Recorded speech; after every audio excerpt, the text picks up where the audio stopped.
Imagine the invisible forces that sculpt our weather and climates, dictating where deserts bloom or where rainforests thrive.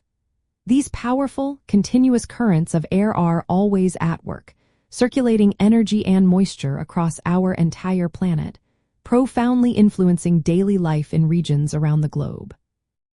The Ferrel Cell is a critical component of Earth's global atmospheric circulation, acting as a middle atmospheric engine between roughly 30 and 60 degrees latitude in both the northern and southern hemispheres. It is fundamentally an indirect circulation cell that plays a vital role in transporting warmth from the tropics towards the poles and cold air back towards the equator. Unlike the Hadley cell at the equator or the polar cell at the poles, which are driven by direct thermal convection, the Ferrel cell is primarily a product of the interaction and friction between these two stronger cells. It essentially acts as a dynamically forced circulation, meaning it is indirectly driven by the momentum and energy transferred from the adjacent Hadley and Polar cells, rather than by direct heating or cooling. Warm air flowing poleward from the Hadley cell meets cold air moving equatorward from the polar cell at the mid-latitudes, creating zones of uplift and descent that define the Ferrel cell's movement.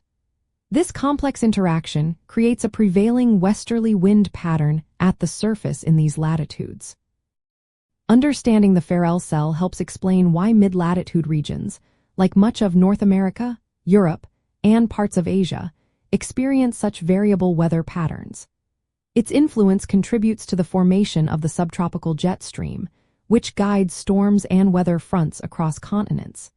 Knowing this circulation helps you grasp the underlying mechanics that drive the weather systems we observe daily. A fascinating insight is that the Ferrel cell is sometimes called a reverse cell because its surface winds flow in the opposite direction to what direct thermal forcing would suggest for its latitude.